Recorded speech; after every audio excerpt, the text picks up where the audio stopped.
امریکی بحریہ کے 3 جہازوں پر ایرانی حملے ناکام بنا دیے، ایرانی میزائل فضا میں ہی تباہ کر دیے، ایرانی ڈرونز بھی مار گرائے گئے۔ امریکی صدر ڈونلڈ ٹرمپ نے ٹروتھ سوشل پر لکھا، امریکی بحریہ پر میزائل، ڈرون اور کشتیوں سے حملے کیے گئے، جوابی کارروائی میں متعدد ایرانی کشتیاں تباہ کر دیں، امریکی بحری جہازوں کو کوئی نقصان نہیں پہنچا۔ امریکی جہاز آبنہ ہرمز سے گزر کر دوبارہ ناکہ بندی بیڑے میں شامل ہو گئے۔ امریکی صدر نے ABC نیوز کو ٹیلی فونک انٹرویو میں کہا، ایران کے ساتھ جنگ بندی تاحال برقرار اور نافذ العمل ہے۔ ایرانی اہداف پر امریکی حملے پیار بھری تھپکی اور ایک ہلکی سی ضرب ہے۔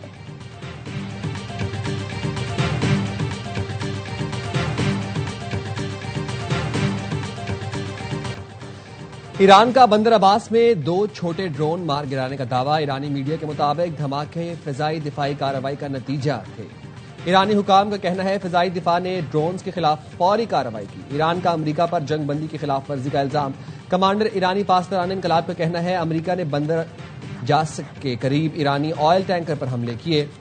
آبنائے ہرمز کی جانب امریکی بحری جہازوں کی پیش قدمی پر بھرپور جوابی کارروائی کی گئی، بیلسٹک اور اینٹی شپ کروز میزائلوں، خودکش ڈرونز کے ذریعے امریکی جہازوں کو نشانہ بنایا گیا۔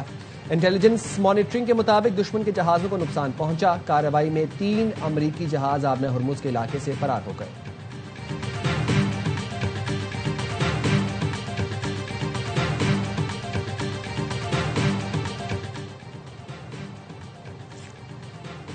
متحدہ عرب امارات کا فضائی دفاعی نظام متحرک ہے۔ دفاعی نظام ایرانی میزائل اور ڈرون حملوں سے نمٹ رہا ہے۔ اماراتی وزارت دفاع کا کہنا ہے ملک کے مختلف حصوں میں سنائی دی جانے والی آوازیں میزائلوں اور ڈرونز کو روکنے کا نتیجہ ہے۔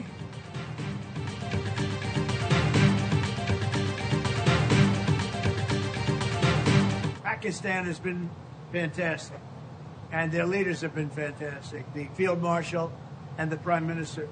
And they asked us not to do it. We'll go back to it if we have to. They asked us not to do it during the negotiation. صدر ٹرمپ کا ایک بار پھر پاکستانی قیادت کو خراج تحسین، کہا پاکستان شاندار ملک اور اس کی قیادت بہترین ہے۔ پاکستانی وزیر اعظم اور فیلڈ مارشل بہترین شخصیات ہیں۔ پاکستانی قیادت کے کہنے پر پروجیکٹ فریڈم روک دیا۔ پاکستانی قیادت نے مذاکرات کے دوران کارروائیوں سے روکا تھا۔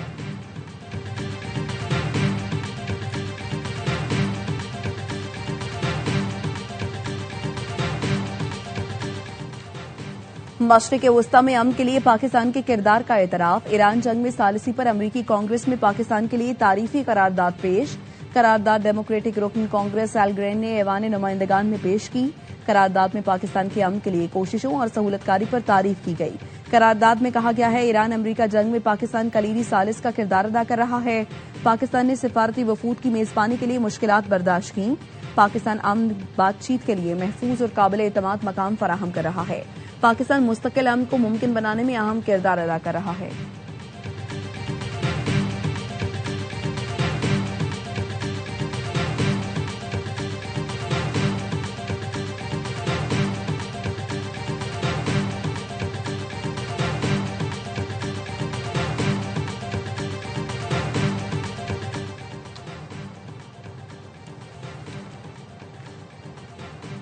امریکی فورسز کی جانب سے ضبط کشتیوں پر سوار پاکستانی اور ایرانی ملاحوں کی واپسی کی کوششیں کر رہے ہیں۔ وزیر خارجہ اسحاق ڈار کا کہنا ہے سنگاپور کے وزیر خارجہ سے رابطہ کر کے پاکستانی اور ایرانی ملاحوں کی وطن واپسی کے لیے تعاون کی درخواست کی ہے، جو اس وقت سنگاپور کے قریب سمندری حدود میں پہنچ رہے ہیں۔ اسحاق ڈار نے ایکس پر لکھا، اس معاملے پر ایرانی ہم منصب عباس اراغچی کے ساتھ بھی رابطے میں ہوں۔ ایرانی شہریوں کی پاکستان کے راستے ایران واپسی میں سہولت فراہم کرنے کے لیے تیار ہیں۔ ضبط کیے گئے جہازوں پر 11 پاکستانی اور 20 ایرانی ملاح سوار ہیں۔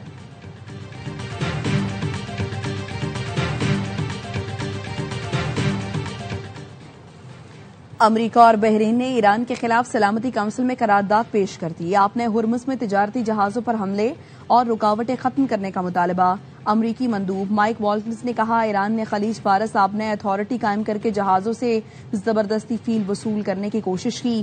سلامتی کونسل کے رکن ممالک فیصلہ کریں وہ ایران کے ساتھ ہیں یا خلیجی ممالک کے ساتھ۔ روس نے قرارداد کو سختی سے مسترد کرتے ہوئے اسے خطے میں کشیدگی بڑھانے کی ایک اور کوشش قرار دیا۔ چین کی جانب سے بھی قرارداد کی مخالفت، ویٹو کیے جانے کا امکان۔ ایرانی وزیر خارجہ عباس اراغچی کا اقوام متحدہ کے سیکرٹری جنرل کو خط، امریکہ بحرین کے قرارداد کو یک طرفہ اور اشتعال انگیز قرار دے دیا۔ ایران نے اپنے ہرمز سے گزرنے والے بحری جہازوں کے لیے نئے قوانین جاری کر دیے. ایرانی اجازت کے بغیر کسی بھی جہاز کو گزرنے کی اجازت نہیں ہوگی.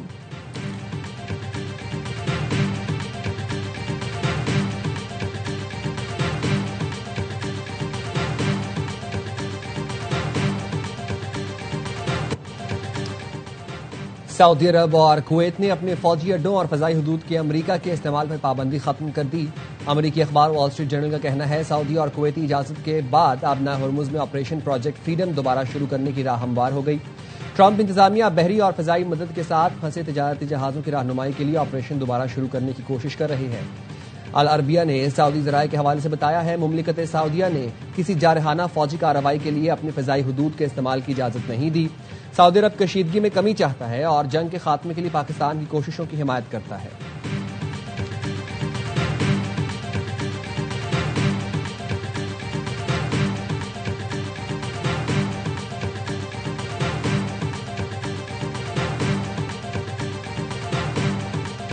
ایئر فورس ہمارا ایئر ڈیفنس سسٹم اس نے پوری دنیا میں اپنا ایک مقام بنایا ہے. ایسا رسپانس دیا گیا کہ 4 دن سے جو بزدل دشمن للکار رہا تھا 4 گھنٹے میں گھٹنے ٹیک کے وہ سیز فائر پر مجبور ہے. ابھی تک ان زخموں سے وہ ریکور نہیں کر پائے ہیں. مودی اس وقت آئسولیشن کا شکار ہے. 4 دن تک پاکستان کو للکارنے والا ملک 4 گھنٹوں میں گھٹنوں پر آ گیا. وفاقی وزیر اطلاعات عطا تارڑ کا اسلام آباد میں تقریب سے خطاب. کہا مارکہ حق میں حکومت اور اپوزیشن سب متحد تھے. قوم میں اتحاد اور اتفاق کی بدولت ہی کامیابیاں ملتی ہیں. سفارتی عسکری اور بیانی کے محاذ پر اللہ نے قوم کو فتح سے نوازا. فیلڈ مارشل سید عاصم منیر کی اسٹریٹجی نے دشمن کو ناکوں چنے چبا دیے.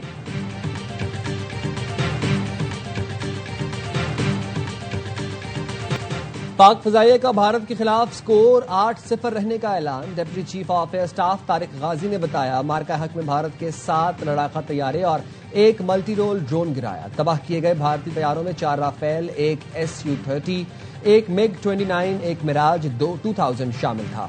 اس کے علاوہ کئی بھارتی طیاروں کو اڑنے کے قابل نہیں چھوڑا. ایئر ایڈمرل شفاعت علی خان نے کہا زمانہ امن ہو یا جنگ خود مختاری پر کوئی سمجھوتا نہیں کریں گے. بھارت نے گزشتہ سال مئی میں بیڑا تعینات کرنے کی کوشش کی جو ہر طرح سے لیس تھا لیکن بحری بیڑا جارحیت کی ہمت نہیں کر سکا. مارکہ حق تاریخی اور یادگار تھا. مارکہ حق میں جو کچھ بھارت نے دیکھا وہ ہماری طاقت کا صرف 10% تھا. ہم نے ابھی ایک قسط دکھائی ہے. جو کرنا ہے کر لو. ہم یہیں کھڑے ہیں. بھرپور طاقت سے جواب دیں گے. بھارت کی فوج کا حال کیا ہے ہم دنیا کو جھلک دکھا چکے. یہ لوگ اب آ کر دیکھ لیں ان کی حیثیت کیا ہے. بخوبی اندازہ ہو جائے گا. کسی کا باپ بھی پاکستان پر آنچ نہیں لا سکتا. مارکہ حق میں کامیابی کا 1 سال مکمل ہونے پر مسلح افواج کی press briefing. Lieutenant general Ahmed Sharif Chaudhry نے قوم کو مبارکباد دی.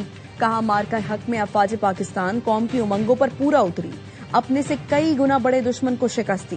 بھارت نے طویل عرصے سے بیانیہ بنانے کی کوشش کی کہ پاکستان دہشت گردی کرتا ہے لیکن بھارت کا بیانیہ زمیں بوس ہو چکا. اس بار 14 اگست پر عظیم الشان پریڈ ہوگی. اپنی پاور پوٹینشل کی چھوٹی سی جھلک دکھائیں گے. DGISPR نے طنز کرتے ہوئے کہا بھارت سندور سے باہر کیوں نہیں آتا. کوئی مردانہ نام رکھ لیں. کوئی سمجھتا ہے 2 ایٹمی طاقتوں میں جنگ کی گنجائش ہے تو وہ پاگل ہے. پاکستان کا ہر قیمت پر دفاع کریں گے.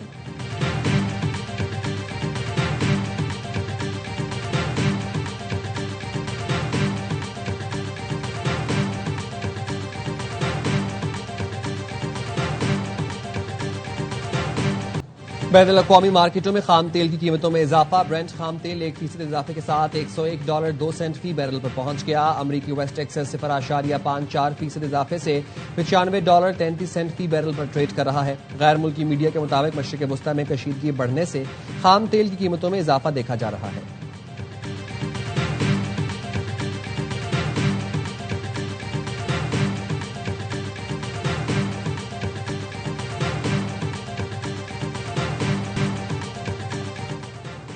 پاکستان کے لیے IMF قرض پروگرام کے تحت اگلی قسط آج منظور ہونے کا امکان. ایگزیکٹو بورڈ کے اجلاس میں $1.2 ارب سے زائد رقم کی منظوری متوقع. پاکستان اور IMF کے درمیان سٹاف لیول معاہدہ 27 مارچ کو طے پایا تھا. وزیر خزانہ محمد اورنگزیب کا کہنا ہے قسط کی منظوری میں رکاوٹ کا کوئی امکان نہیں. بجلی مہنگی ہونے، سبسڈی ختم کرنے یا جاری رکھنے کا فیصلہ وزیر اعظم کریں گے.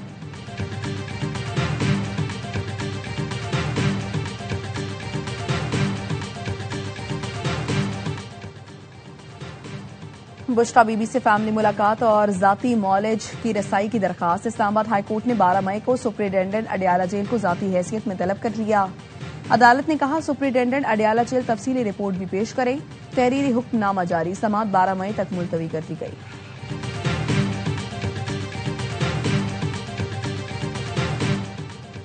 مسلم لیگ نون کے صدر نواز شریف نے آزاد کشمیر پارلیمانی بورڈ کا اجلاس آج طلب کر لیا۔ اجلاس میں وزیر اعظم شہباز شریف اور وزیر اعلیٰ پنجاب بھی شریک ہوں گے۔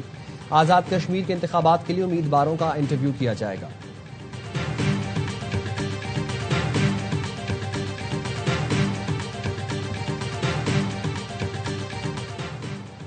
نائب وزیر اعظم اسحاق ڈار کی دادا دربار پر حاضری، فاتحہ خوانی، ملک کی سلامتی، خوشحالی اور امت مسلمہ کے اتحاد کے لیے خصوصی دعا، ترقیاتی منصوبوں کا معائنہ کیا۔ اسحاق ڈار نے کہا حضرت داتا گنج بخش کا مزار امن، روحانیت، رواداری اور اسلامی اقدار کا عظیم مرکز ہے۔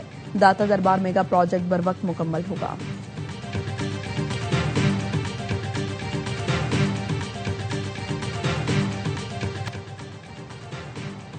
مولانا شیخ ادریس کی ٹارگٹ کلنگ کی تحقیقات، پولیس اور سی ٹی ڈی کی تفتیش جاری۔ فرار دہشت گردوں کی 30 گھنٹے سے زیادہ کی سی سی ٹی وی فوٹیج حاصل کر لی گئی۔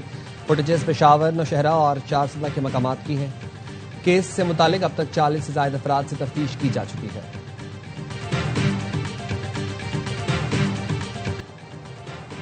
کراچی کے علاقے گلزار ہجری میں این سی سی آئی اے کا کال سینٹر پر چھاپا، 50 سے زائد ایجنٹس کو حراست میں لے لیا، لیپ ٹاپ سمیت دیگر سامان برآمد۔ حکام کے مطابق کال سینٹر بدنام زمانہ ہانی نامی شخص چلا رہا تھا۔ کال سینٹر پر اپلیکیشن کے ذریعے بیرون ملک شہریوں سے دھوکہ دہی کی جاتی تھی۔ کال سینٹر کے نمائندے بینک کا نمائندہ بن کر شہریوں کا ڈیٹا حاصل کرتے اور ان کے اکاؤنٹ سے رقم نکالتے تھے۔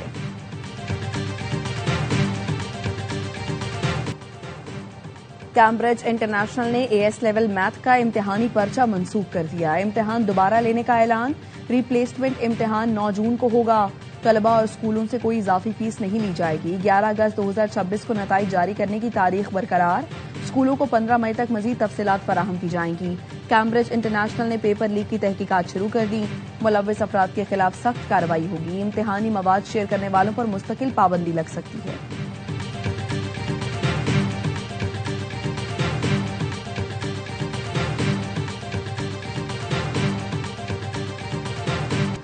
برطانیہ میں مقامی حکومتوں کے انتخابات کے لیے ووٹنگ مکمل، 5000 سے زائد کاؤنسلرز اور 6 میئرز کے انتخاب کے لیے ووٹ ڈالے گئے۔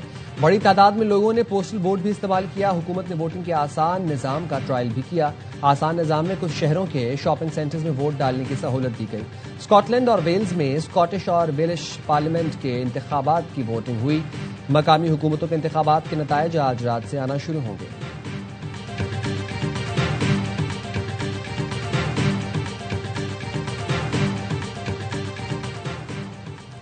Chairman P C B Mohsin Naqvi 2 روزہ دورے پر بنگلہ دیش پہنچ گئے۔ ایئرپورٹ پر بنگلہ دیش کی سیکرٹری خارجہ، سیکرٹری داخلہ، سی ای او بنگلہ دیش کرکٹ بورڈ ناظم الدین نے استقبال کیا۔ بنگلہ دیش میں پاکستانی ہائی کمشنر عمران حیدر بھی ایئرپورٹ پر موجود تھے۔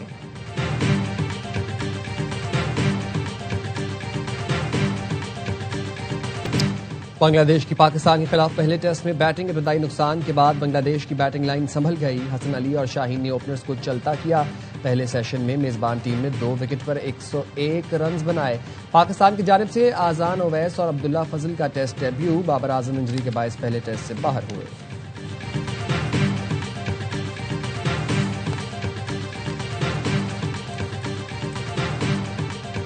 اور سعودی پرو لیگ میں star footballer Cristiano Ronaldo کی گرلز کی سنچری النصر نے الشباب کو 2 کے مقابلے میں 4 گول سے ہرایا۔